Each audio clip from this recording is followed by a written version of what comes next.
What is it? Webinar looking at indigenous peoples and local communities and how we can fit financing into that. Um, we have Burulita speaker. She has to be last in the speaker line, so that's fine. Pa Wilson Jr. He's from Brazil, I think, if I understand Yeah, correctly. Sorry if I the information is all pretty last minute. And it's then all we're good. still waiting for Dr. Saha from India. And it looks like a really good team to present the information on this. So, having said that, uh, would everybody please turn on the cameras to take a first group photo together? So we get that done and people leave, then they can, at least we have some documentation of this. Ning, our chair lady, please turn on your video and organize the photo. Sure, let me arrange the view first. Okay.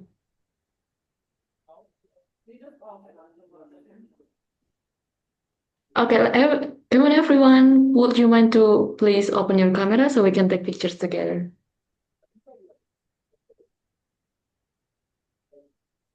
Maybe we need to wait for 1 more minute.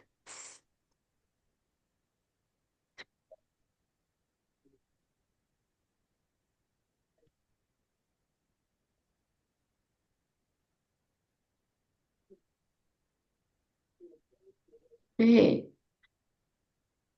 Wait. Okay, so let's start from the first slide. So everyone, 1, 2, 3, smile. And then now we're moving to the second slide. So 1, 2, 3, smile. Okay, thank you everyone for want to open your camera. And now I'm giving it back to Pak Bart. Thank you. Thanks so much. Hope that works out. Pa Wilson, sorry, I've lived in Indonesia for 20 years, so I keep saying Pa and Ibu. It's just the Indonesian terms for Mr. and Mrs. Mr. Wilson, do you mind giving your first presentation? Yes, sure. Hello, everyone. It is a pleasure for me to be here. I've been to Indonesia. I went there. I was there maybe 3 weeks ago. So I'm starting to learn a little bit of the cultural nuances of the country. And today I'm very proud to be here. I'm very happy to be with you today and to talk a little bit more about the Tropical Forest Forever Facility, the TFFF. I'm part of the Brazilian government, and I'm part of the Brazilian team involved in the creation of the TFFF. It's been a very interesting journey so far, and I have a brief presentation. I'd like to explore a few issues regarding the TFFF, and then I'm also available to further discuss specific topics. So my name is Wilson, and it is a great pleasure to join you today. I want to express my sincere gratitude to the International Society for Tropical Foresters Indonesia chapter for organizing this event and for the generous invitation to participate. Bringing together specialists, practitioners, policymakers, and community advocates from different regions is an invaluable contribution to the global debate on tropical forest governance. The challenges we face today require exactly this type of dialogue, one that is open, grounded in science, attentive to equity, and capable of building bridges between countries that share both the responsibility and the opportunity to steward the world's tropical forests. I am honored to be a part of this conversation, and I extend my warm greetings to my fellow speakers whose perspectives enrich the discussion we are about to have. Before I begin, let me briefly outline what I hope to cover in my remarks. I will start by offering the broader context that led to the creation of the Tropical Forest Forever Facility, from now on the TFFF, and explain why the world needed a mechanism capable of mobilizing long-term, predictable, and scalable financial resources for forest conservation. I will then describe how the facility works in practice, how its financial architecture creates a permanent funding stream, how performance is measured, and how payments are distributed to countries. After that, I will discuss how the CFFF strengthens conservation efforts across tropical regions by creating incentives that are aligned with national priorities and with the rights and knowledge of the communities that protect forests. Finally, I will touch on the significance of its launch at COP 30 in Belém, the substantial contributions already made by partner countries, and the prospects for implementation in the coming years. The creation of the CFFF was motivated by an increasingly stark reality. Tropical forests are at the center of multiple planetary crises. They regulate climate, sustain biodiversity, stabilize water cycles, support the livelihoods of hundreds of millions of people, and embody irreplaceable cultural and spiritual value. And yet, despite their global importance, the world lacked a financing mechanism designed to reward countries for keeping forests standing, not for a single project cycle, not for a handful of years, but permanently and at scale. Most international finance for forests has historically been fragmented, unpredictable, and vulnerable to political shifts. It has been generous in ambition, but limited in volume and consistency. The TFFF was conceived precisely to correct this structural gap.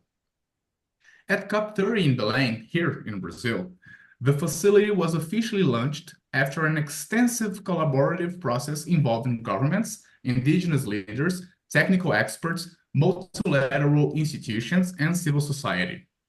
What emerged is an innovative global mechanism whose purpose is straightforward but transformative: to create a permanent flow of financial resources to tropical forest countries tied directly to their success in maintaining and expanding their standing forests. The mechanism is grounded in a blended finance structure. It combines sovereign and philanthropic contributions with large-scale mobilization of private capital through an investment fund designed to operate in a stable and self-sustaining manner. With the commitments already announced, the facility begins its life with strong financial backing. Brazil, Indonesia, Norway, and Germany collectively pledged multi-billion-dollar contributions to capitalize the investment fund. France, Portugal, and the Netherlands have also joined as supporters, signaling the emergence of a broad international coalition committed to long-term forest stewardship. The logic behind the CFFF is elegant in its simplicity.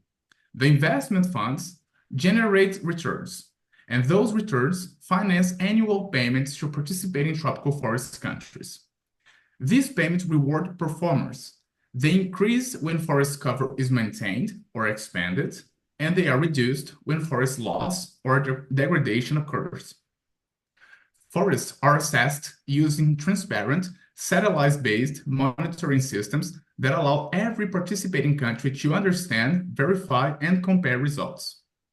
Rather than relying on short-term grants subject to budget cycles, the facility creates an ongoing revenue stream similar to an endowment that allows countries to plan and implement long-term strategies for forest conservation and sustainable development. One of the most innovative aspects of the TFFF is that it recognizes the value of all standing tropical moist forests, not only high integrity or primary forests. This matters enormously for countries whose landscapes include mosaics of primary forest, regrowth, community-managed land, and production areas that still maintain ecological value. By recognizing and rewarding this full spectrum, the facility aligns economic incentives with the real ecological and social complexity of tropical regions. Another defining principle is its commitment to equity and inclusion. The CFFF requires that at least 20% of all performance-based payments be allocated directly to indigenous peoples and local communities, IPLCs. This requirement is not symbolic. It reflects a recognition supported by decades of evidence that forests thrive where communities have secure rights, political voice, and access to resources. To ensure meaningful participation, the facility includes an Indigenous Advisory Council and establishes safeguards and grievance mechanisms that must be met by all participating countries. In practice, this means that indigenous peoples and local communities are not merely beneficiaries, but active partners in governance and implementation. The practical implications of this approach for tropical forest countries are profound. For the first time, governments can rely on a stable source of annual funding to support national priorities, such as strengthening monitoring and enforcement, expanding protected areas, investing in restoration, supporting forest-dependent livelihoods, and developing sustainable bioeconomy sectors. Importantly, the facility does not dictate how countries must use the funds. Instead, it respects national sovereignty and allows each government to determine which policies and programs best reflect its development pathway, provided they are transparent and consistent with the objective of conserving and sustainably using forests. This combination of flexibility and accountability is one of the reasons so many countries are expressing interest in joining the CFFF. A central role in the development of the facility has been played by countries of the Global South, whose engagement has ensured that the CFFF reflects the realities, priorities, and long-term strategies of tropical forest countries. From the outset, the mechanism evolved through structured dialogues across key regions. High-level meetings in New York helped establish the facility as a global public good. A dedicated dialogue in Bogota, in Colombia, allowed the Amazon Cooperation Treaty Organization to articulate a shared regional vision. Consultations in Kinshasa brought together governments and sub-regional institutions of the Congo Basin. And the meeting in Jakarta enabled ASEAN member states to highlight Southeast Asia's priorities, particularly those related to the Mekong and surrounding forest biomes. These conversations reinforced that the facility was not designed for tropical countries, but with tropical forest countries, through coordinated leadership across the world's three largest forest regions, the Amazon, the Congo Basin, and Southeast Asia. This collective engagement helped secure broad political momentum for the CFFF. The mechanism has already been acknowledged in high-level declarations of the G20, BRICS, the Community of Portuguese-Speaking Countries, and several other multilateral forums, reflecting growing recognition that long-term forest finance is essential for global climate and biodiversity goals. The CFFF has also attracted interest from numerous tropical forest countries planning to join as participants, as well as from non-tropical forest nations considering involvement as investors or technical partners, further expanding the coalition behind this initiative. The CFFF's credibility has been reinforced by the strong support of international institutions. The World Bank, as the interim host and trustee of the facility, has played a crucial role in aligning its governance standards and ensuring fiduciary robustness. The United Nations Development Programme, the UNDP, has provided key technical and strategic support throughout the design phase, helping to strengthen country engagement, consultation processes, and the incorporation of equity and rights-based principles. Several other partners, including FAO, OECD, Conservation International, the Wildlife Conservation Society, and multiple financial and scientific institutions contributed analysis, modeling, monitoring expertise, and governance recommendations that enhanced the mechanism's rigor. Together, these contributions underline a shared understanding that protecting the planet's major tropical forest basins requires a unified framework capable of mobilizing long-term investment, supporting national sovereignty, empowering indigenous peoples and local communities, and ensuring that tropical countries have the resources needed to lead forest conservation efforts. The TFFF represents precisely that collective vision, one grounded in the leadership of the Global South and strengthened by committed international partnerships. With the launch completed, the focus now turns to implementation. The coming years will involve finalizing operational frameworks, onboarding participating countries, establishing monitoring protocols, strengthening capacity for national forest data systems, and ensuring that funds reach the communities on the ground efficiently and transparently.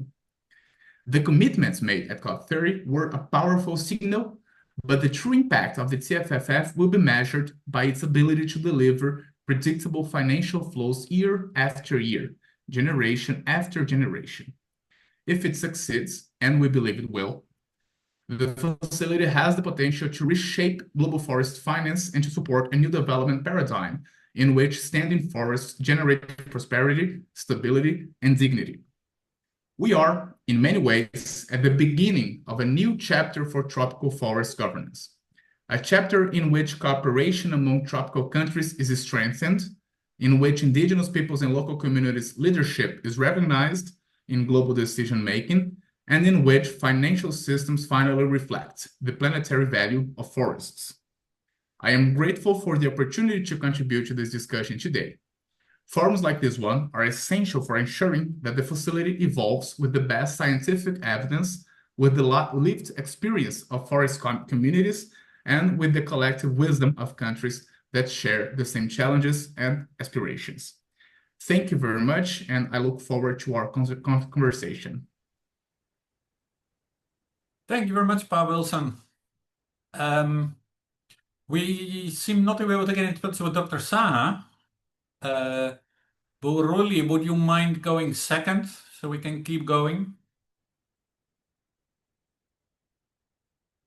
Yeah, I can do that.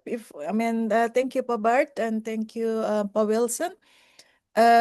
So I was actually thinking of going last because of the perspectives that I was requested to offer to this webinar, which might be more relevant if we've heard Pa Wilson and the Dr. Abhishek first.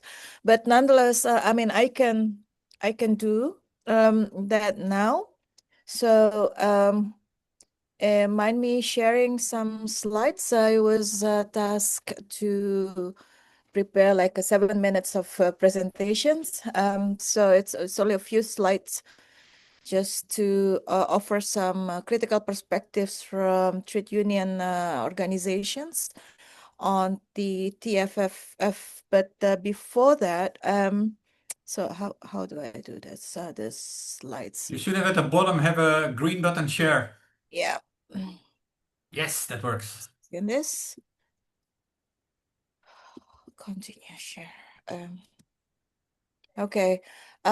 So again, thank you, Pa Bart, for introductions, and thank you for staff to invite me for this very informative webinars on the TFFF. You say that it's fresh from the oven, and thank you for Pa Wilson for giving us a heads up about what's happening at the COP 30 in Belém and the outcomes in terms of the agreements to launch the TFFF.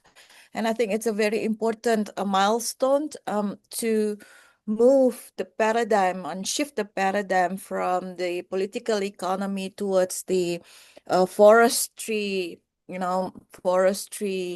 based approach. And I think the interest or agendas, especially on forests, has been not lagged behind, but it was in the recent years a little bit more not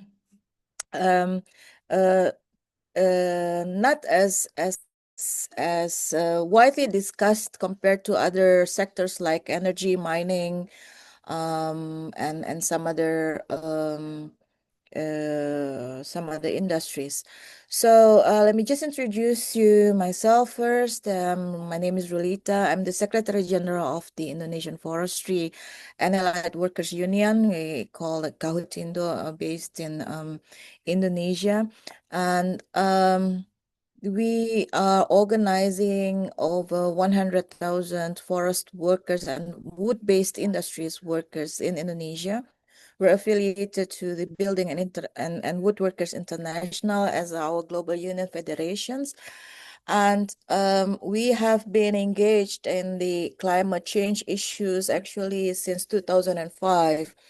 And in 2007, when there was the COP13 in Bali, perhaps, but I don't know whether you were, or I mean, I saw you somewhere around the events in Bali as well in 2007, when the discussions about REDD was quite heavily discussed, and certain government and multilateral policies around REDD were negotiated.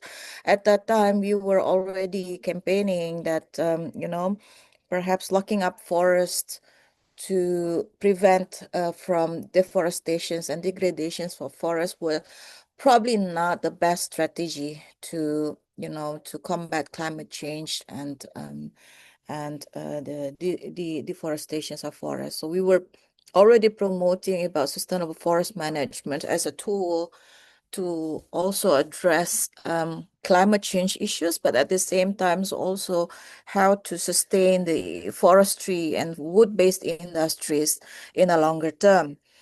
So this has been, I mean, some of the pictures here, and we were also involved in the development of the ILO guidelines on just transitions to address the climate change issues and policies. And Wenning from SDF, our chairperson here, has approached me to perhaps offer in a couple of minutes some critical perspectives from trade unions.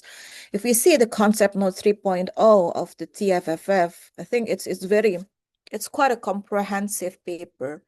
And I mean, building from what Pa Wilson was already presenting, was that I think there is quite a very important and a very useful approach that has more prospects in comparisons with the previous schemes. But nonetheless, I think there are also some elements that needs to be that needs to be paid a bit more of attention on how we could ensure a successful implementations of TFFF that is more inclusive and that has a much more targeted impact oriented strategy. So I'm quite a fan of having abbreviations here, and this rights is the abbreviations of the responsibility, incentives, governance, human resources, tools, and strategic policies. So it's what I'm about to share with you is just offering some points of where we could explore further in, after when we're designing the implementations of the TFFF at the national level. So how we should engage the TFC or the country at the country level, how should we design the roles of the various actors that are playing respective participations in this scheme.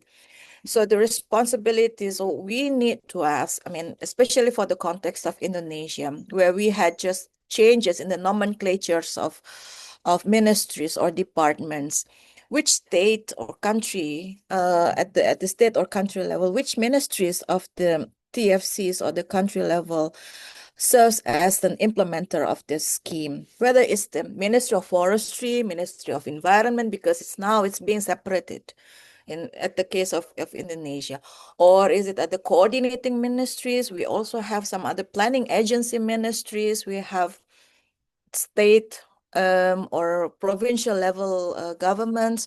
So it needs to be clear about what sort of governmental structures that is going to be the implementer of the schemes.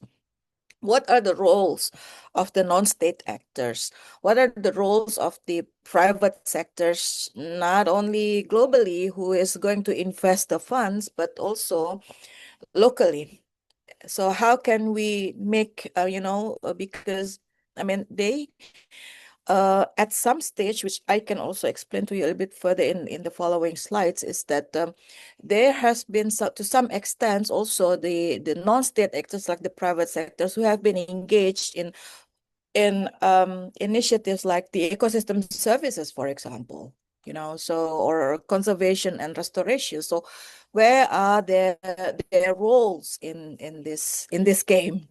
And what are the roles of the IPLCs? I think in the concept notes, it has been narrated in summaries, but I think it also needs to be uh, contextualized to the local situations and to the local culture and local circumstances when it comes to who are the indigenous peoples and local communities that are going to be engaged in here, because I think perhaps the definitions and also the organizational structures and context are a bit different from countries to countries. And second one is some critical points that we wish to highlight here is the distributions of incentives of this TFFF.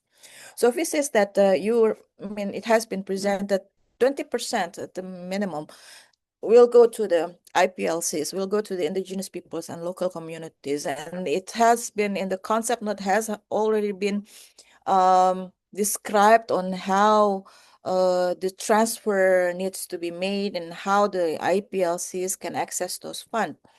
And I'm just critically questioning about what about the 80%, because it is part that each of the countries or the TFCs have the sovereignty to manage.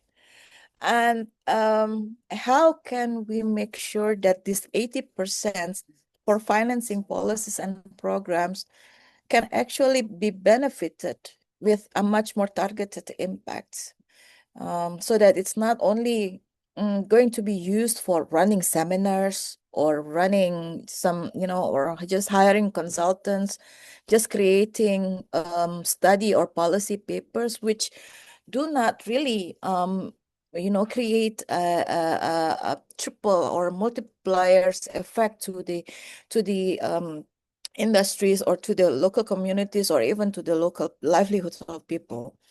And what have we learned from the previous or other schemes, like, for example, through the REDD, FCPF, and GCF, and so forth?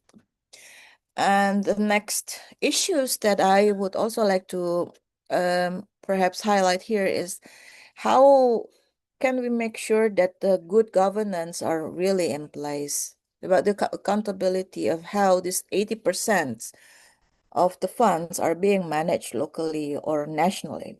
Transparencies. REDD, I'm telling you, just, from our perspectives, we never seen any reports from the government about where the REDD funds have been channeled, how much they've received, or in what sort of programs and what sort of impact it has created in almost 20 years of existence. And the participation or the participatory approach, so it's going to be very inclusive. Trade unions, we are not very, governments are not very keen to engage us. Union or workers organizations, we've seen as an outside, or or if you're not proactively approaching them, it's not that we could get easily access to participations or just voicing our interests and agendas in the schemes.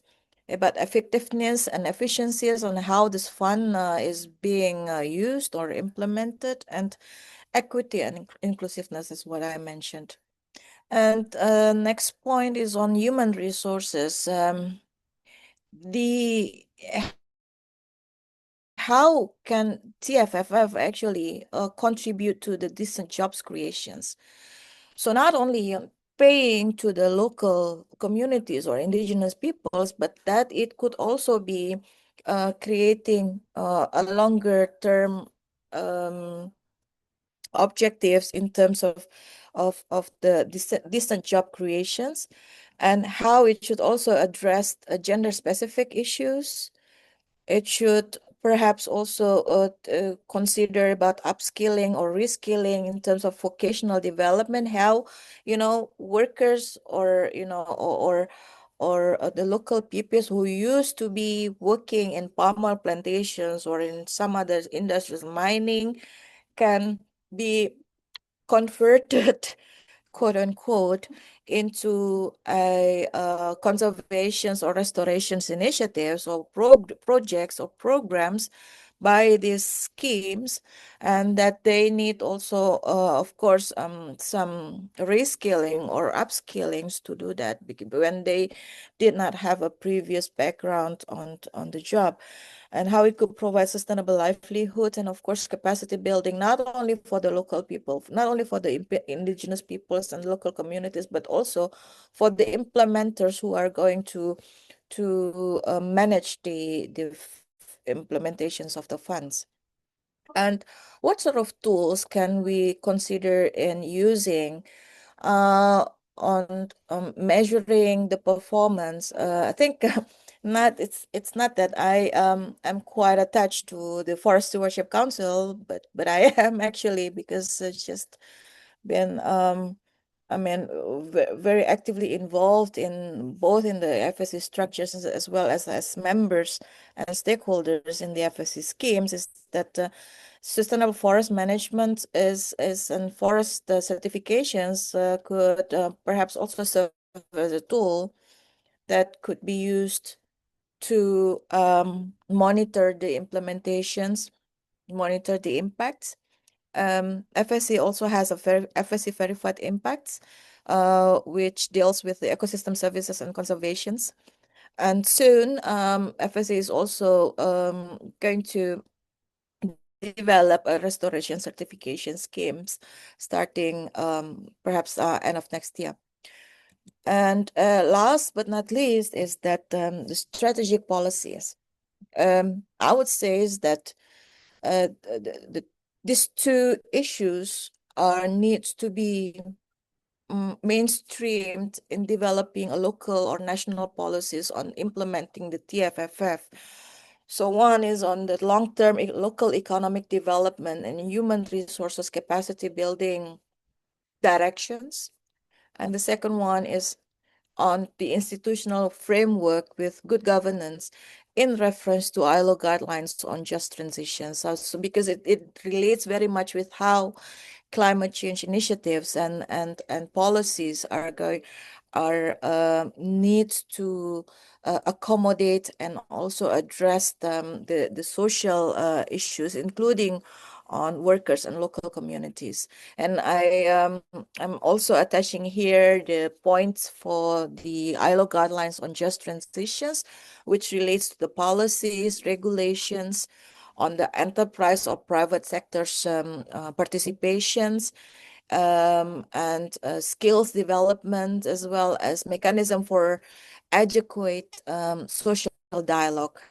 And of course, the policy coherence and institutional arrangements is something that perhaps comes into a very big and important picture. So I think I'll just stop here, Bart and Powers and everyone. I think this is just call that a tickle for exploring a bit more of discussions on how best we could perhaps we could offer some critical perspectives from trade union or workers organizations views, and of course when we've been talking about climate change issues or climate change policies in the COP and in some other engagements, I think most players were a bit more concerned about indigenous peoples and local communities. But I think one of the elements that we need to have a longer term to think about is when after the 20% of this TFFF fund has been channeled to the local community and the indigenous peoples based on the performance, because there has been a change in the canopy. But it's not sustainable funds, because then you will need to shift into some other areas where they are where another community is working on on under these schemes. And so the challenge would be that what happens to the indigenous peoples or the local communities who have who have been somehow succeeding the first achievements of conservations and restorations. And I think this also relates to the sustainability issues on how this TFFF is going to be implemented in terms of policies. We were talking about the prospects of TFFF as a much more sustainable source of funding for conservations, but I think we also need to have a closer look on how sustainable it would be for the local communities and indigenous peoples with the current schemes. So I'll just stop here, Robert, and thank you for the opportunities to present, and looking forward to having more discussions with you. Yes, fascinating. Thank you, Borolita, for your time.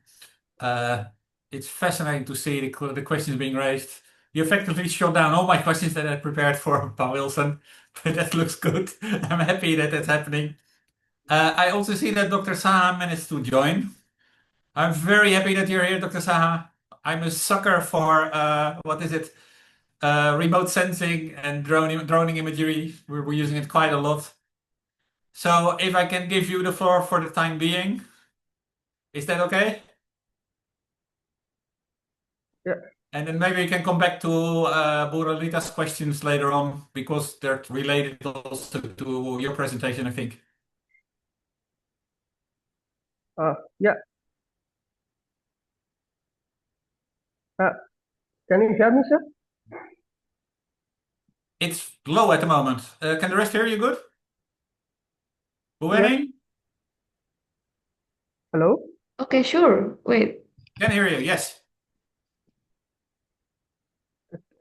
Can I present my talk? Yes. If you move your cursor over the screen, there is a share button on the bottom in the center.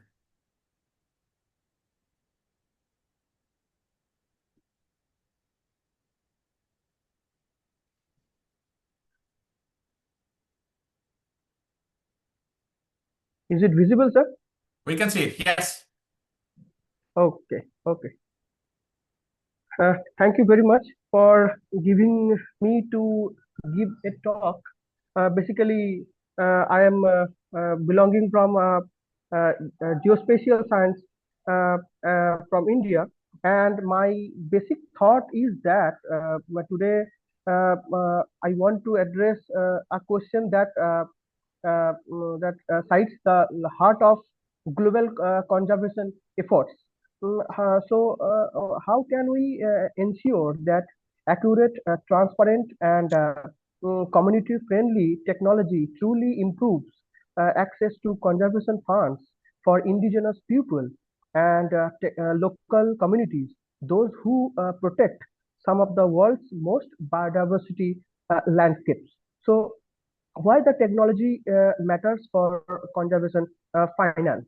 So first is IPLC is steward nearly 80% of the world biodiversity, yet they receive less than 1% of climate and conservation fund. Second one, one of the greatest barrier is the lack of verifiable, standardized, and accessible data to demonstrate ecosystem services, deforestation rate, carbon sequestrations, or conservation effectiveness. So these things, if we if we go through in the point of soluting the matters, so it is easy to get the help of geospatial technology, because we are now in the geospatial ecosystem.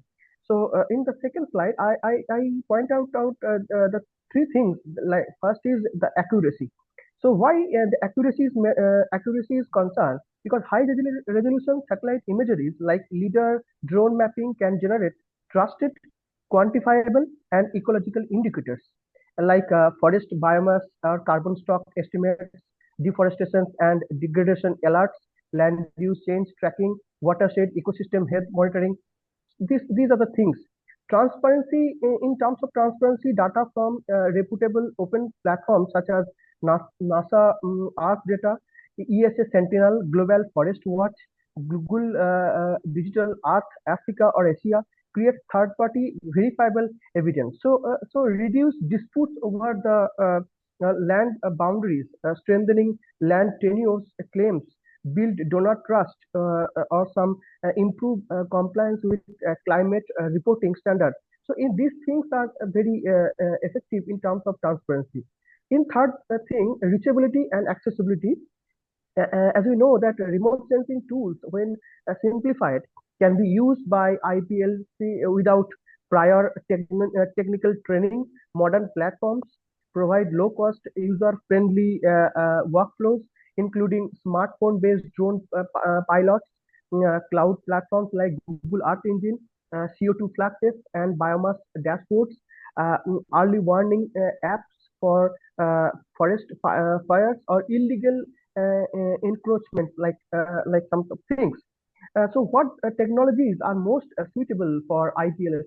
LCs, like satellite-based monitoring. We actually categorize this thing in a four-way, satellite-based monitoring, drones and community aerial mapping, mobile-based GIS tools, carbon and biodiversity assessment models. So as you know that these satellite-based things in terms of past is optical satellite imagery. Based on this, some of the platforms we get data, verifiable data, authentic data for the purpose of for getting the such real-time or truthing, real ground truthing, like Landsat, Sentinel, PlanetScope, all these things. And the technical capabilities is the NDVI, like normalized different vegetation index, vegetation indices, land cover classification, time series analysis, atmospheric correlation. Such things are being and we get. Next is the radar and synthetic aperture radar, that is called SAR. SAR data is we get from Sentinel-1, ALOS-2, RADARSAT-2, SAOCOM L-band specifically is used.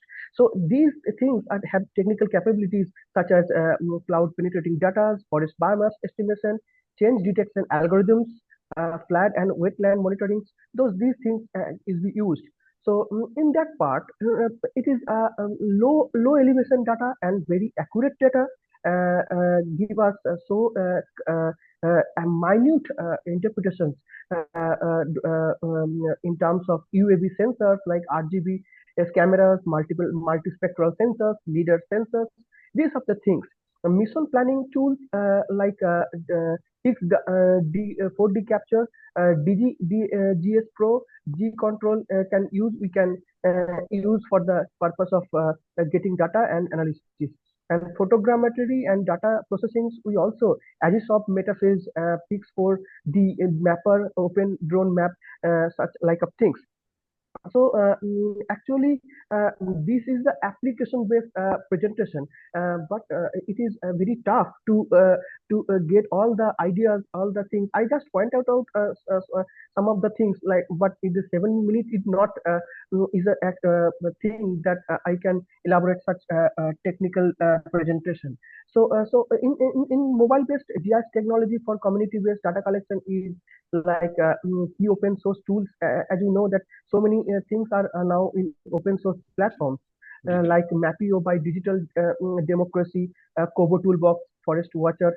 So such things we can get data. and the technical feature is very important, like built-in GPS coordinate capture, customizable forms, offline first data storage, cloud synapsing with encrypted backups, multi-language support for IPLC languages.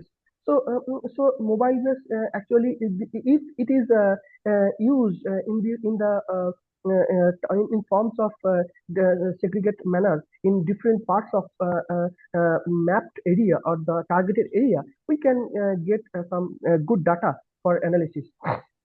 In terms of carbon and biodiversity assessment model, we can easily get data for OpenMRV, FAO, CIPAL, that is systemic for systems for Earth observation data access, processing, and analysis, collect data, collect Earth online, CEO, or invest in nature capture projects. So these things are actually very important for getting carbon related or carbon, because we are now moving in a carbon bank, carbon credit, such like of terminologies in nowadays.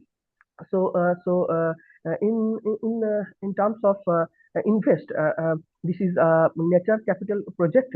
So biodiversity and ecosystem services valuation models is being easily mapped, and map benefits such as water quality, carbon storage, and pollination is being easily derived from this kind of technology. So cloud platforms, as you know, there is a common platform. Google Earth Engine it is much more capable to access to Landsat, Sentinel, MODIS, NIC, CFI data, built-in ML machine learning algorithms like random forest, SVM, or CART imagery, time series analysis, batch computing in planetary scale, JavaScript, and Python APIs. In terms of applications, so forest disturbing mapping, disturbing biomass estimation, automated land cover classification, water resource monitoring. We can easily use Google Earth Engine data, and it is widely reputed data that large of scientific community are used to get the real-time scenario in that particular context. So in terms of planetary computers, highly quality data catalog, a large-scale geospatial computer environment, and API-first approach for MRV automation is being generated. And open data cubes like Digital Earth Africa or Asia is a worldwide repute like a national or regional scale analysis environment, or like useful for countries building sovereign MRVP system or weekly composites for cloud-free products. So these things are being easily are good in terms of things. So last is remove barriers of software cost or hardware equipment is easily we can eradicate in terms of cloud platforms. Enable community organization to produce high quality quality MRV products, supports transparency through reapplicable workshops.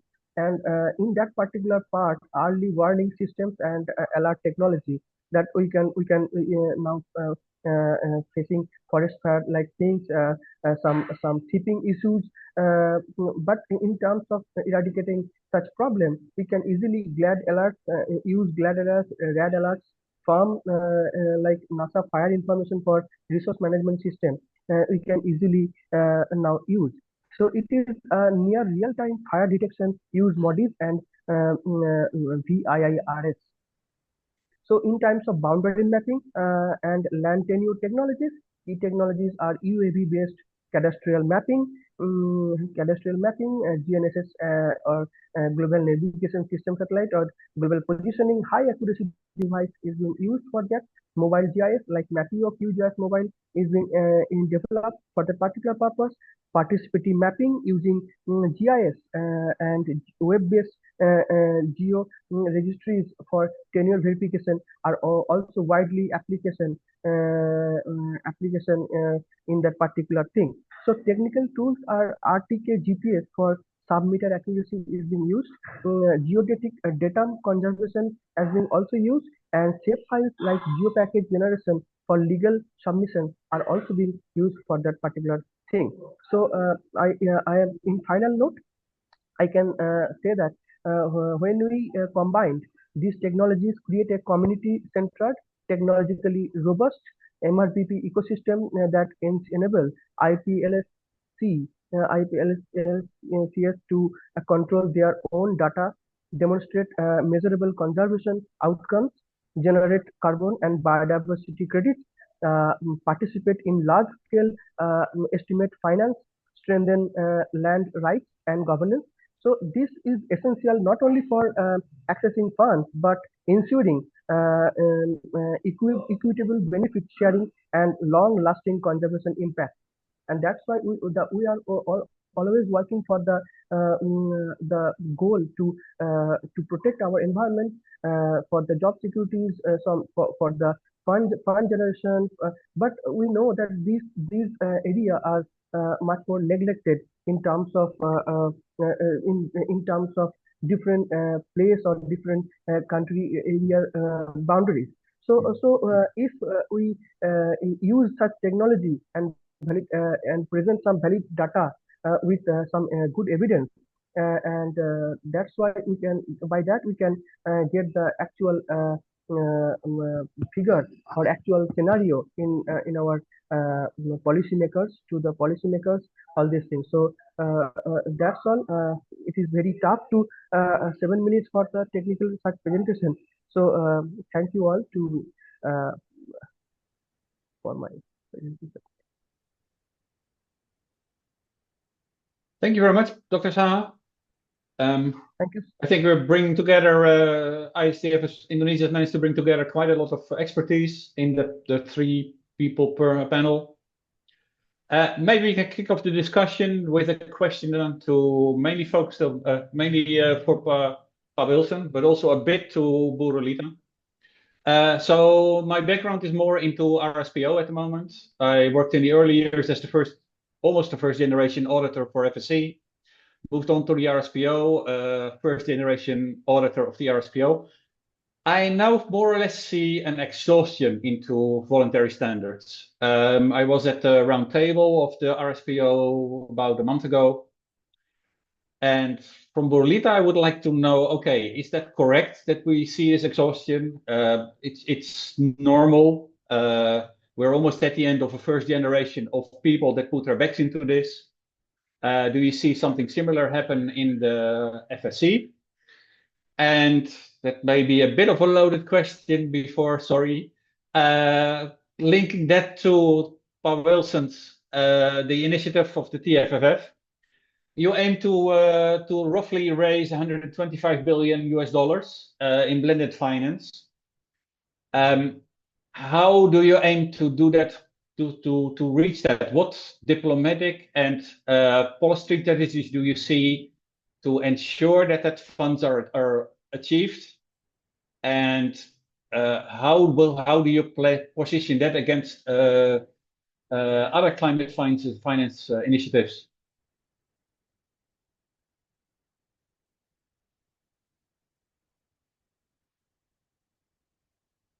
Either of you. I think Pa Wilson can go first. It's more related to the TFFF, and I can come later. Okay, sure, my pleasure. Just let me share my screen with you, because I also have a presentation on the TFFF, and I believe it will be important for us to answer some of the questions you raised. First of all, I'd like to, of course, congratulate you both on your presentations. It was very important for us to hear more about your perspectives. Can you see my screen? Yes? Yes, okay, we can. Perfect. Thank you so much. So I'd like to tackle a few of your concerns. First of all, to access TFF funding, countries must fit 4 essential criteria. The first one is to accede to the TFFF Charter. So the country must be a developing country that formally signs and commits to the Charter. The CFFF Charter and the Operations Manual are being drafted at this moment. They are not ready, and they will tackle some of the specific issues that raised. For example, the Operations Manual will give further answers and insights on the specifics of the CFFF and how it will be implemented in each country. The Concept Note 3.0, or the Concept Note, is a very important document. It presents the structure, the goals, how the CFFF will work, but it's a sort of a more generic or general document. We need the charter and we need the operations manual to give further insight on the specifics, specifically on the implementation part. The second criteria is that the countries should have to maintain deforestation rates within CFFF parameters, and they have to demonstrate compliance with the defined rules and thresholds. The third criteria is that they have to implement a transparent forest monitoring system. And this connects with Dr. Abhishek's presentation. And they have to use or adapt a reliable method. It can be a national method. For example, in Brazil, we have a national monitoring system, or you can use a third party to measure native forest cover. The fourth criteria is that the countries have to adopt parameters for inclusive and transparent allocation of CFFF resource. They have to define national policies and programs to conserve forests and invest in bioeconomy. They have to allocate at least 20%. So it's not only 20%, it's at least 20%. And each country will have to determine if it's going to be 20%, 30%, or more. I was in Kinshasa in May, and at that time, the former Minister of the Environment pledged to allocate, I believe it was 50% of the resources to IPLCs in the Democratic Republic of the Congo. So it's up to each country to decide on this. And they have to implement the required governance bodies. The third aspect of this criteria is that they have to establish or designate a public financial management mechanism to manage funds. So there are specific rules and criteria for the countries to access the CFFF funding. And not only that, but we also have, concerning the use of forest payments, we have criteria for the countries to use and to allocate, to receive and to allocate CFFF or forest payments. I'm not going to specific details of each one of them, but the tropical forest countries must have adequate public financial management mechanisms. The forest payments must complement rather than substitute national environmental allocation. As I mentioned, at least 20% of forest payments must be designated to IPLCs. And tropical forest countries must disclose a list of which policies and programs will be supported by forest payments. And since the CFFF is a performance-based mechanism, if the cash flows to other initiatives and it doesn't contribute for the country to maintain its forest standing, what will happen is that in the next years, they may receive less and less money if the forests are not kept standing. So there is an incentive for these resources to be allocated directly to the conservation of tropical forest countries, and they have to attend to these four criteria. And there are specifications to each and every one of them. I can share this presentation with you, of course. But for example, regarding which policies and programs will be supported by the CFFF. The tropical forest countries can allocate forest payments to any national policies that support directly or indirectly the conservation and sustainable use of forests based on their own priorities. The second thing is that the CFFF Secretariat shall publish this list and the annual implementation reports as received without revision or standard format. And the tropical forest country will inform the CFFF if the list undergoes significant changes. Another aspect answering Mr. Bart's question regarding the how we expect to raise $125 billion. Just a second, please. Here it is. So the TFFF is a blended finance structure. $25 billion should come from investors, sovereign investors, foundations, and this is the sovereign or investments guarantees. The second part, or the vanilla debt, the target volume is $100 billion, and the investors would be institutional investors, SWFs, endowments, and at COP, we received pledges that amount to, I believe it's 5.5 billion or 6.5 billion. The first country to make a pledge was Brazil of $1 billion. Indonesian, President Lula was in Jakarta a few weeks ago, and the Indonesian president pledged to contribute $1 billion as well. Norway pledged to contribute $3 billion, and Germany pledged to contribute 1 billion euros to the TFFF, and also France, the Netherlands, and Portugal also pledged to contribute a smaller amount to the TFFF as well. The Brazilian government has been mainly concerned in the last year with the part of structuring the TFFF. We created this sort of interim steering committee with other countries, 5 potential investors, and 6 tropical forest countries. The 6 TFCs are Brazil, Colombia, Ghana, the Democratic Republic of the Congo, Indonesia, and Malaysia, and 5 possible investors, the United Kingdom, France, Germany, Norway, and the United Arab Emirates. And now, since the TFFF has been launched at COP30, we have the initial pledges.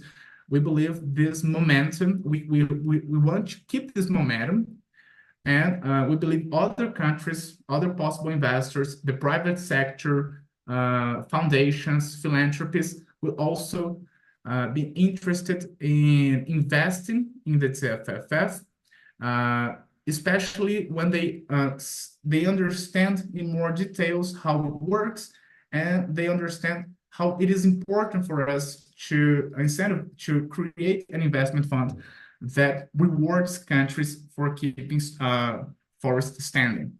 So these initial pledges are really important.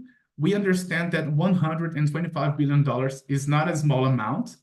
It's really hard, especially when you have other financial mechanisms, other funds as well. But we believe that the TFFF is a great investment opportunity for investors, and it is a very important mechanism that is being created to complement and not to substitute other initiatives, and to help countries in keeping their forests standing. And one aspect that is, I don't know if you raised, but it is really important. The TFFF will not fund individual projects, as I mentioned earlier, will not determine how nations will use resources, and very importantly, it will not compete with other forest support programs such as REDD+. The idea is that the TFFF wants to complement existing natural finance initiatives such as REDD+. So we're trying to provide, I think, like a broader net of investment opportunities for tropical forest countries. And I believe, even though the Brazilian government has been in the leadership of this initiative, it is very important that other countries, for example, Indonesia, Norway, Germany, are engaged in this effort of raising $125 billion, not only Brazil. All the other countries of the Interim Steering Committee, tropical forest countries, because it is in their interest to see the TFFF receiving more pledges from both sovereign sponsors and from private institutions. And the TFFF doesn't belong to the government of Brazil. Of course, the Brazilian government has been a leader in this initiative, but now it's going to be launched as a multilateral mechanism. The World Bank is going to interim host, is going to be the interim host of the CFFF.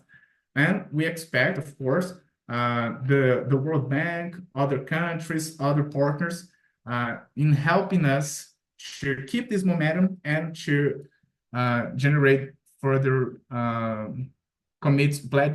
pledges from different actors. And yeah, I think I already mentioned that we have this operation manual and the TFFF charter. They are being discussed and elaborated, and I believe in the next year, maybe in the first semester, it will be published. And I believe it will also contribute for our understanding about the specifics, especially what Relita mentioned about the implementation of the CFFF in each country. But some of the issues that you mentioned, for example, what are indigenous peoples, what are local communities in each country, I believe it's not up to the CFFF itself to describe what are indigenous peoples in each country. I believe each country inside of their sovereign jurisdiction will be able to better understand how they understand indigenous peoples, how they understand local communities inside of their culture, inside of their society, in line with international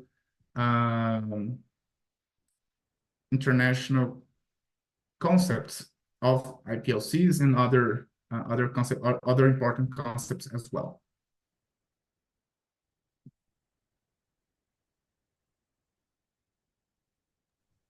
Thanks, Paul Wilson. Borolida, you have any? Yeah. If you have any inputs, please go ahead. Yeah, thank you, Pak Bart and Pak Wilson. I think it was very important additional, or actually it was a basic informations that we need to understand as well regarding of what the TFFF implementations or policies and sort of this operational manuals that needs to be developed before it's being rolled out at the national level. But I just want to highlight, I mean, also to relate to Pabat's questions regarding the role of voluntary certifications, and that there has been quite a lot of exhaustions amongst our generations. So the first generations of people who've been engaged in voluntary certifications for the past 30 years, and now passing on to the younger generations. And I think it's very delightful for me to see that there are quite a lot of interest of the students, of the forestry students, to become more engaged with not only the issues on the forestry and sustainable forestry, but also the issues on climate change, because I think this is where you need to ensure that the policies that the government is creating now will not jeopardize your future on later after 5-10 years. If I could recall myself, I was attending the COP 13 2007 in Bali, and that was already like almost 20 years ago. And that's why I can give and I can offer some perspectives of what has changed and what has not changed. What has changed is the people, perhaps the people talking about the and who created or who drafted the policies might changed. There has been perhaps new officials coming into place, but the paradigm itself, I think my view is that there is still a challenge of shifting the perspectives from business as usual into a little bit more of a progressive approach, and especially at the national level. the commitment that the Indonesian president has made in terms of the TFFF is not a new one, because the ratifications of Paris Agreement in 2016 is already encompassing the long-term strategy to what is called as the long-term strategy for low carbon and climate resilience 2050 to achieve net zero emissions by 2060, to which 60% of the mitigation actions will rely on the forestry and land use sectors, including also conservations and the combat against deforestation. So actually, it's not a new thing for Indonesia on how on which approach is to be made. Only that perhaps the title of the documents and the title of the schemes might be renamed, but actually the original or the basic initial strategy and document is already there. It's only that I would like to highlight is more on how we can take this at another level, of operations, at another level of good governance perspectives, at another level of impact-oriented strategies, and at another level on how we could actually make a sustainable use and a sustainable achievements of what the indigenous peoples and the local communities have been benefited from all of these strategies. It's not only for the one shot or one-off payments, but how the local economic development can eventually also be tackled and addressed in all of these policies and all of these strategy papers, including also the implementations of the TFFF. And I think and in relations to what Bart was mentioning, in the recent 5 to 10 years, I think there has also been a lot of initiatives that have been developed by at the government level, as well as from the certification schemes and also certification system, to link in the strategies between voluntary certifications with climate change issues, with the issues on conservations and the issues on ecosystem services. I think this is where we probably need to just consolidate the resources of information, resources of access to those initiatives, and also resources on how we could build the local capacities of the stakeholders, not only the local communities or indigenous peoples or the local government stakeholders, but also the stakeholders of, the students, forestry students, private sectors, and those who are even union or workers organizations also need to be built on the awareness and the capacities on how they can play important, significant roles in aligning their own work or individual respective work with the overall strategies of not only of the government of the individual tropical forest countries, but also on the overall global ambitions that would that has been.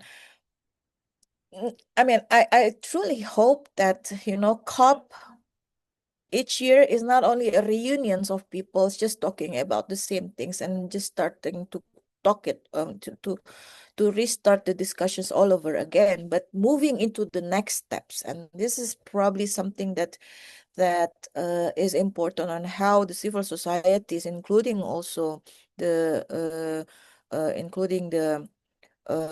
NGOs, private sectors, and student associations, workers' unions, indigenous peoples, and local communities can, proactively participate in not only in the planning, but also in the implementations and also in the monitoring evaluation stage.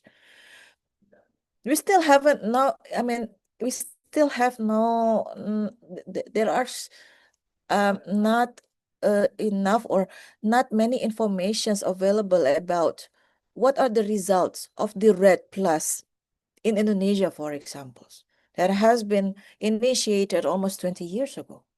So I think I'll just stop here, Bart. I see Pak Hasbi is raising his hand.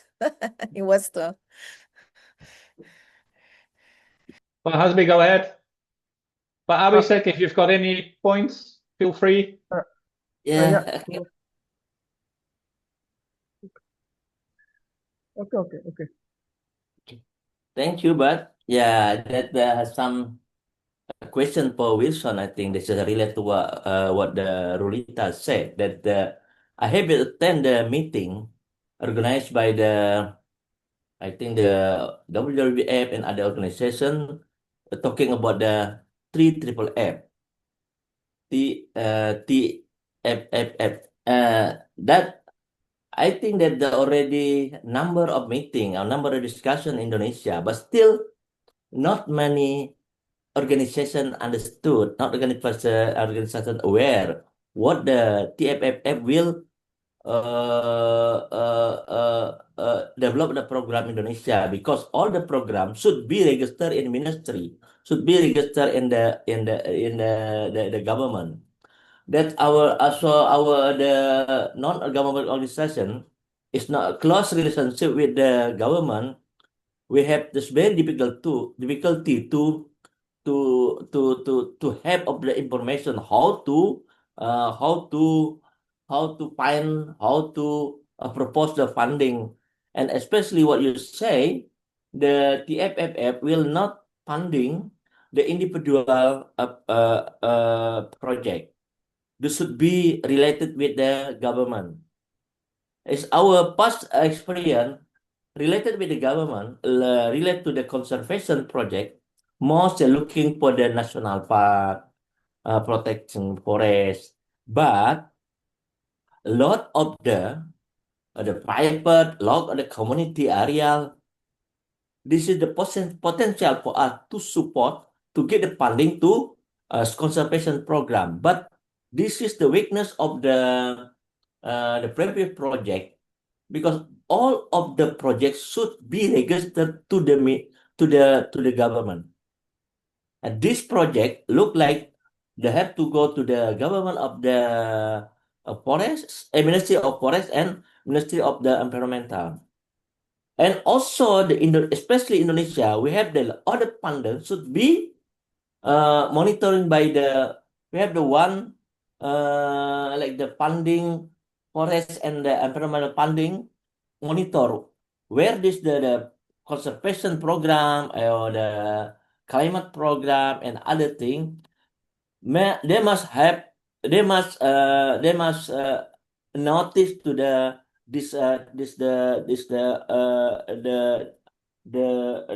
new organization.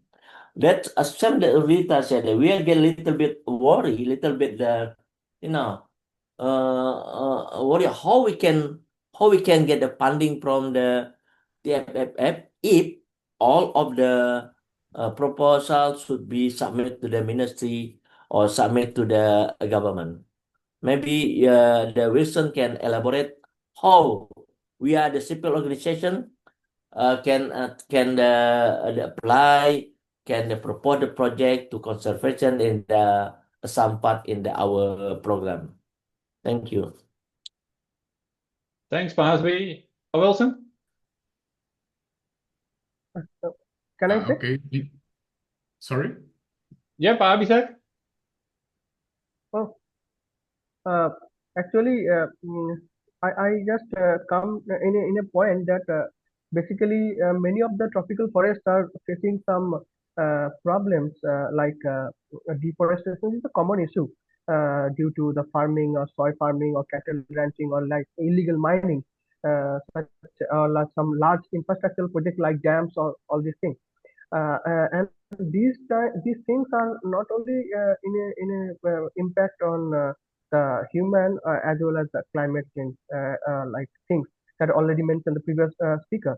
And these things actually create a dangerous feedback loop threatening the biodiversity, indigenous lands, water cycles, and releasing massive amount of carbon impacting global climate. So these things actually, if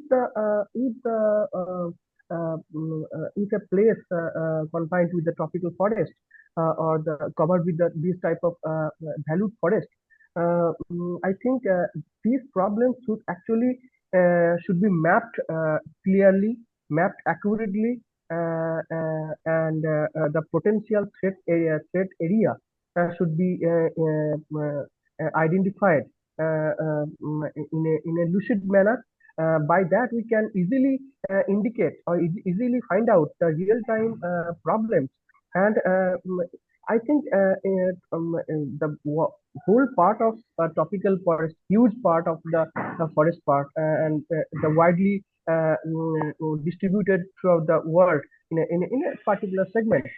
But I think it's not a matter of country to country or region to region.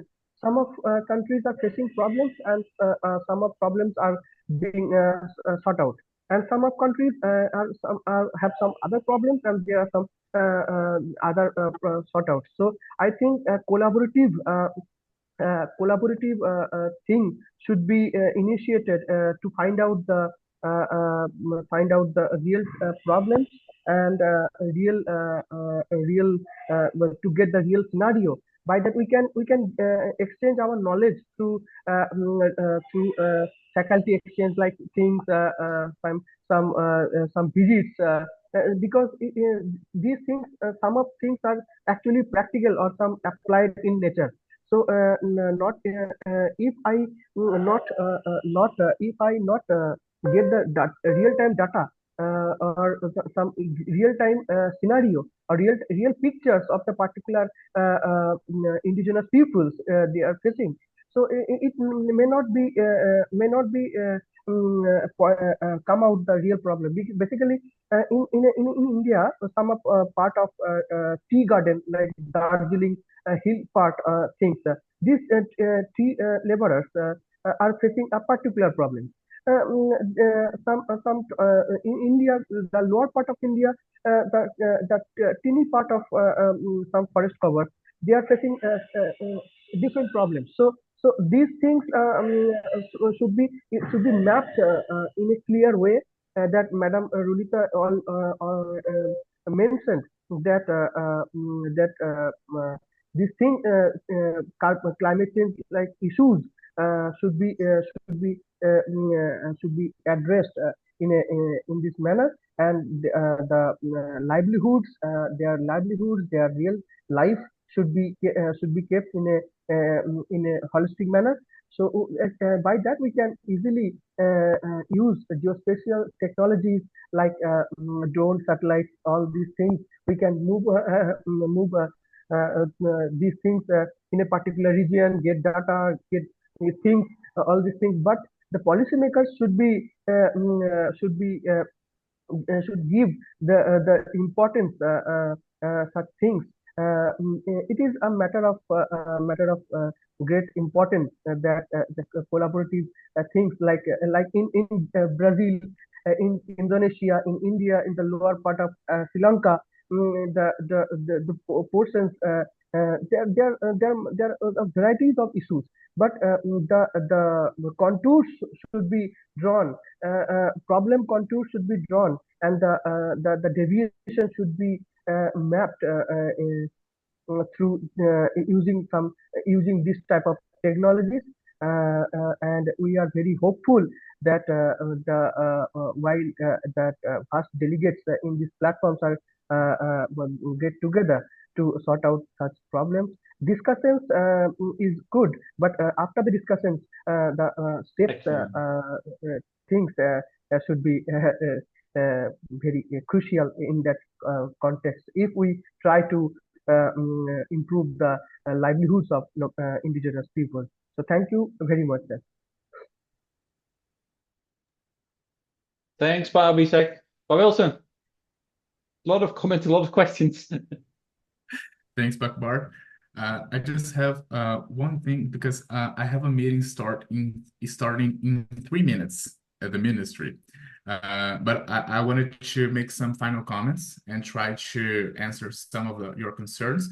I have also shared the TFFF concept note summary in the chat of this conversation, so you can study it in more detail. I understand that there are a lot of elements for us to understand, and after that, you are also welcome to read the final concept note that is in the TFFF website. But I wanted to address what Madam Rulita mentioned. We understand that tropical forest countries, they have a lot of important I forgot how to say this in English, but they regulate climates, they sustain biodiversity, they stabilize water cycles, they support the livelihoods of hundreds of millions of people throughout the world, and they also embody replaceable cultural and spiritual value. And even though the TFFF is not established as a financial mechanism under any of the Rio conventions, the UN Framework Convention on Climate Change, UNFCCC, the Convention on Biological Diversity, the CBD, and the UN Convention to Combat Desertification. The idea is that the TFFF will, in fact, contribute directly to the objectives of all these 3 conventions. And it is also in line with the 2030 Agenda and its Sustainable Development Goals. So I believe it is a very important way for us to promote sustainable development in the world today. Regarding Pak Hasbi's questions, I wanted to highlight some of the issues that we present in the concept note regarding forest payments.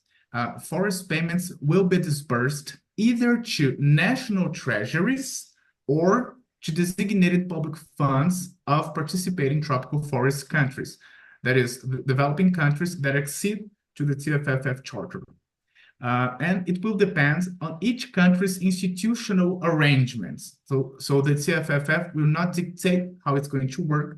It will depend on each country's institutional arrangements, for example, in Brazil or in Indonesia. But they have to ensure, forest payments have to ensure that TFFF funds do not replace existing national budget allocation for forest conservation.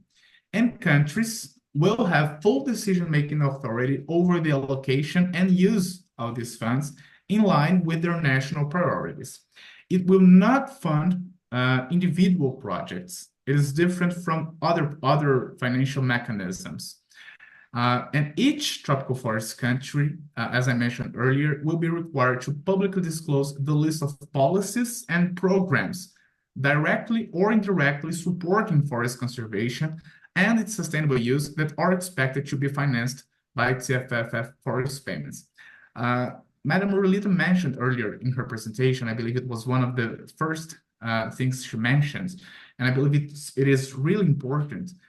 In each and every tropical forest country that accedes to the TFFF, it will be important to have a national dialogue on how the TFFF will be implemented. The TFFF will not dictate how the forest payments are going to be used, what are indigenous peoples and local communities, what are the policies and programs that will be benefited by forest payments. So dialogues such as this and such as others that we have all over the world are really important to start this national conversation. We were in Jakarta a few weeks ago, and we had a lot of meetings. We had this workshop with the Indonesian governments in the Ministry of Forests, for example, with the participation of the Ministry of Foreign Affairs, the Ministry of the Environment, the Ministry of Finance. So in Indonesia, there are already in place, taking place, interministerial dialogue about the TFFF. In Brazil, the TFFF is the result of the coordination between 4 ministries. The Ministry of the Environment and Climate Change, the Ministry of Foreign Affairs, the Ministry of Indigenous Peoples, and the Ministry of Finance. And we are all in coordination with the presidency of the Republic here in Brazil. But each country will have to establish its own institutional mechanism and procedures to better understand how to internalize for CFFF forest payments in each country. And when we were in Indonesia, we also took part in a conversation that was organized by, I think it was the WWF in Indonesia with civil society organizations. So we had maybe 30 or 40 CSOs in the meeting, and we presented the CFFF. Mr. André Aquino, who was until yesterday the head of the interim CFFF secretariat, presented the CFFF, and the Brazilian government engaged with multiple civil society organizations in Indonesia, also with the Indonesian government, and we also organized together with the UNDP Indonesia, the ASEAN dialogue on the CFFF, and we had representatives from a lot of countries that compose the ASEAN, the Association of Southeast Asia Nations. So it was a very important opportunity for us to engage with a number of different actors when we were there. But part of the process, when the Brazilian government is trying to engage with multiple stakeholders in different countries and in different fora, in international organizations, we organize meetings in the United Nations in New York, and in Bogota, in Kinshasa, in Brazzaville, in Jakarta, and in Paris, and in a lot of different places. That part was being organized for the CFFF launch at COP 30 in Belém.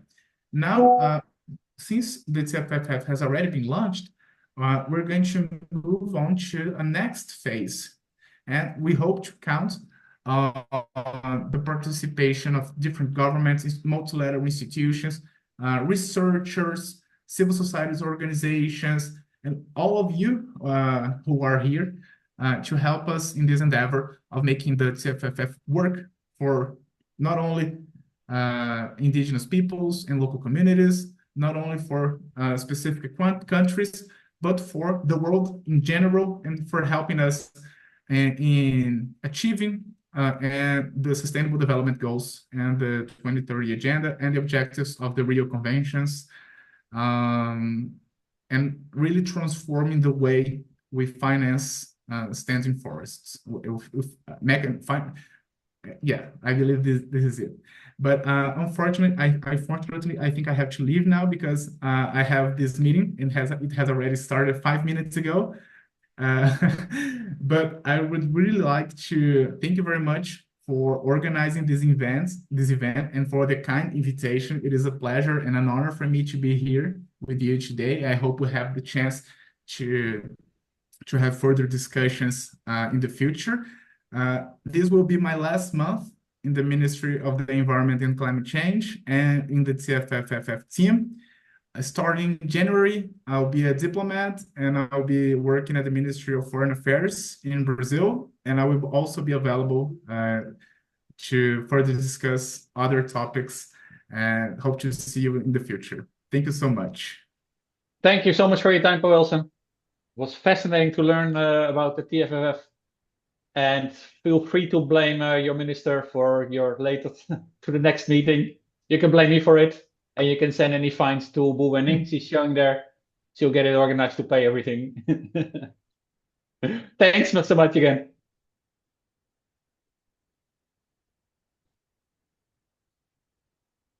Borulita, sorry. Did that cover all your questions? But Abhishek? Yeah, of course. I mean, all of us realize that TFFF is still in the inceptional phase of development, and of course it needs to have other instruments and tools for it to be rolled out as to be implemented at the national level. So, but you know, I think and don't get me wrong, and I hope that Bo Wilson is still here, but I think TFFF does have more prospects, and I think it's more but it has more potentials than the other schemes because of how it has learned a lot from the previous Yes, exactly. experiences and it was also supported quite heavily by the civil society groups during the COP 30 last month. But of course, the challenge is that the challenge is that how the mistakes or the gaps that we have identified happened in the past will not be just replicated and repeated again and again and again, and especially when it comes to a lot of financial resources like that, on the climate issues, on the conservation issues. I think that's even Pahasbi has already been asking about how can we have access for informations to perhaps if you're interested to deliver some projects, or if you want to collaborate in the schemes, how do we do that? And I think this this kind of initiatives and interests needs to be accommodated as such that it's not only a government driven initiatives. It should also accommodate the local and the civil society groups initiatives to deliver, impactful programs that perhaps they have more knowledge and experience, and also outreach to the various beneficiaries and to those, like if it's targeted to develop or to build more on the livelihood of the indigenous peoples and the local communities, then perhaps it's the the national governments, when they develop the policies, needs to ask the right questions, not only to the interministerial cooperations or partnership, but also to the civil society groups and also non-state actors like private sectors. Because it could be that they have, the private sectors have already been developing this kind of initiatives, which it's a lot of wasteful of resources if the government just duplicate of what's already been happening and what's already been existing. So by recognizing all of those what has already been started or what has been initiated before this TFFF is being rolled out, and also not to start from zero again with the mitigation actions that the Indonesian government has already initiated back almost 9 years ago.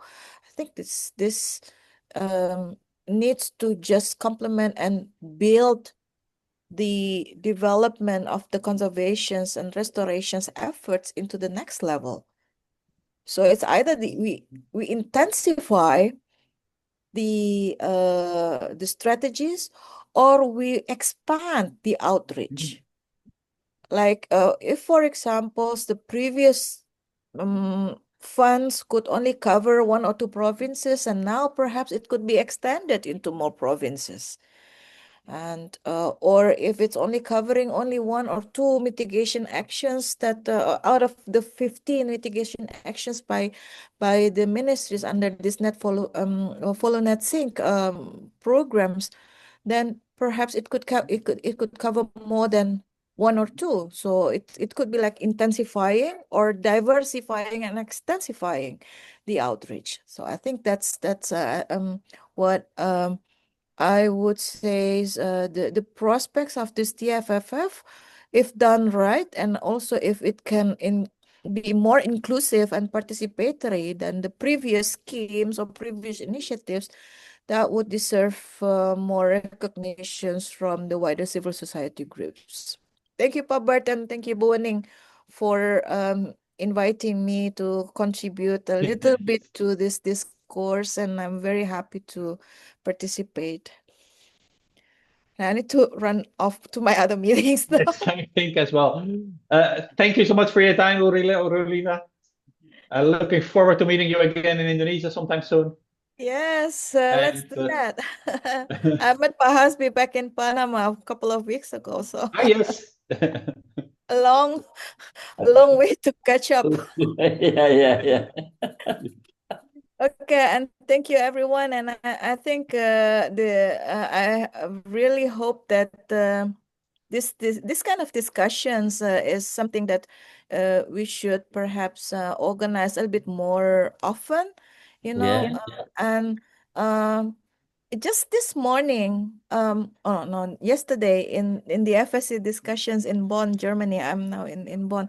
Actually, we were discussing about how to reach out and how to engage more younger people to the issues on sustainable forest management, forest certification. So I think perhaps I also would like to suggest that if you would like to organize something a bit more about issues on what FSC is doing or other certification scheme is doing, then I think perhaps Be Here is a very good resource to do that.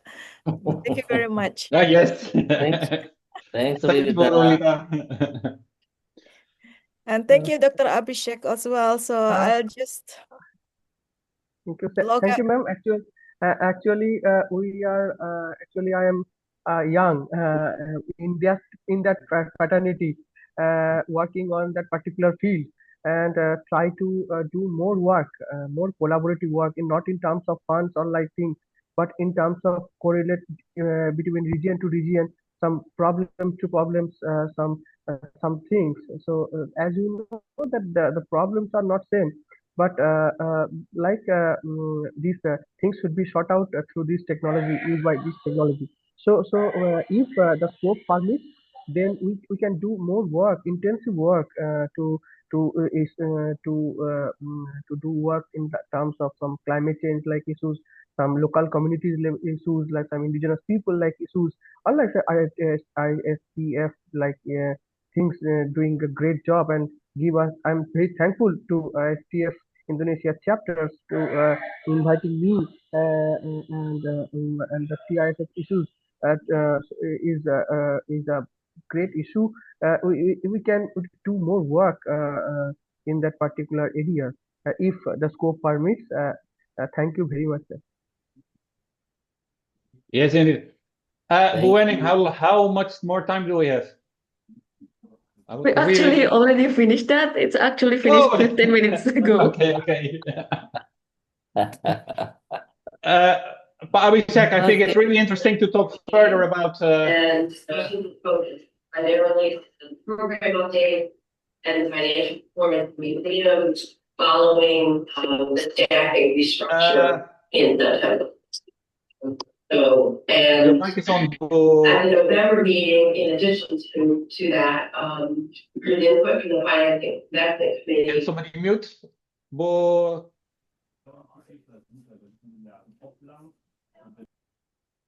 Who's the sound? Yeah, it was Sheila.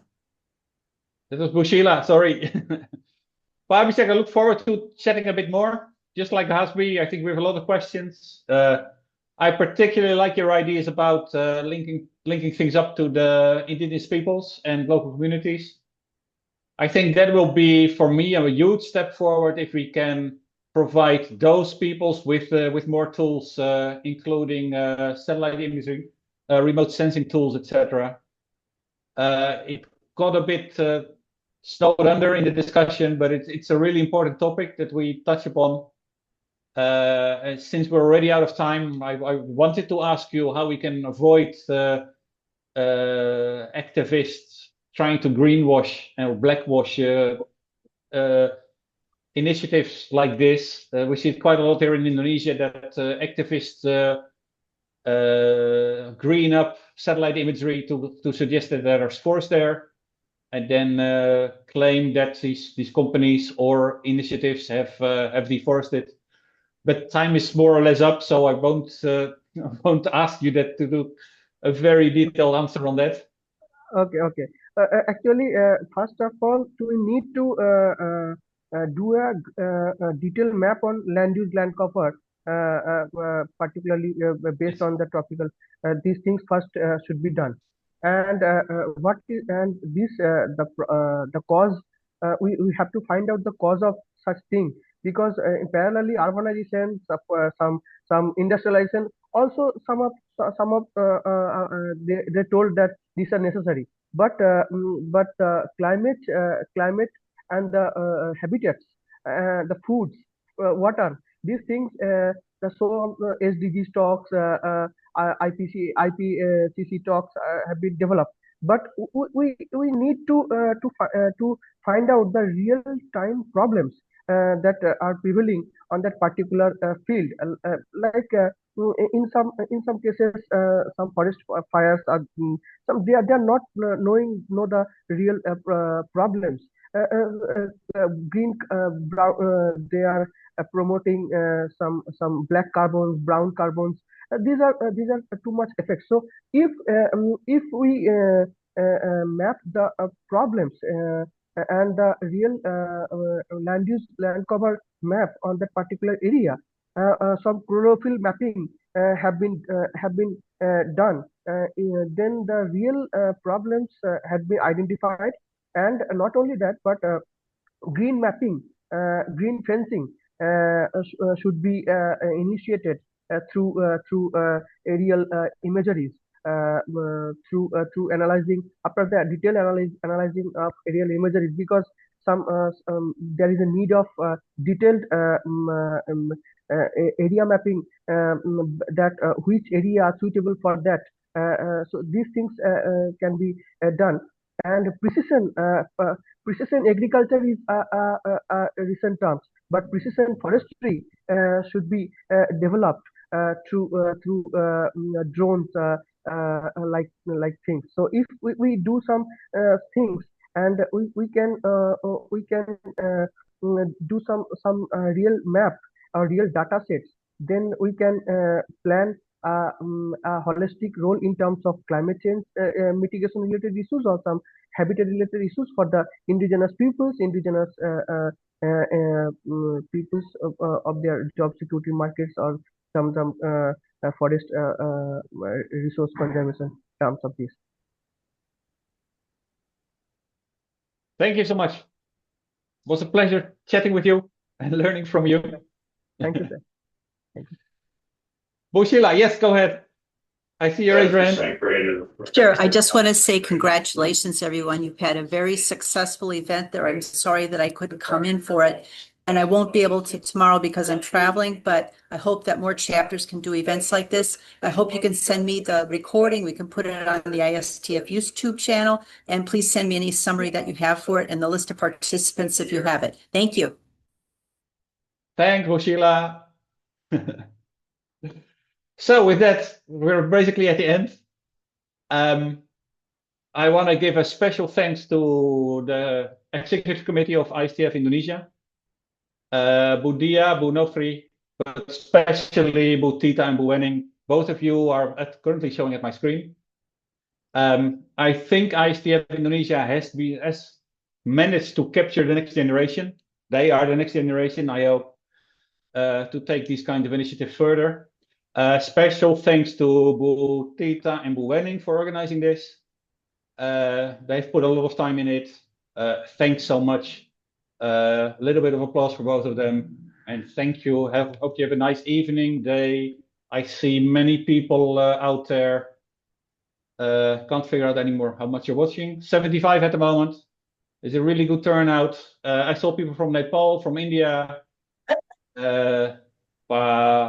Wilson was from Brazil, so we're all over the world. Thank you so much, everybody. Bu Wenning, you want to close it off? Thank you No. Thank you very much. Yeah, but maybe we can No? take another pictures before we end the sessions because I think like more people Yes, yes. turning Please, on the please. camera now. Okay, Yeah, So yeah. everyone please turn on your cameras and let's take a picture together. Thank you very much. Okay. Yeah, okay. Many people turning on the camera. So we will start from the first slide. So okay. Many people, okay, turning on your camera, guys. Come on. Okay, so we will start from 1, 2, 3. Smile, everyone. And then we move to another slide.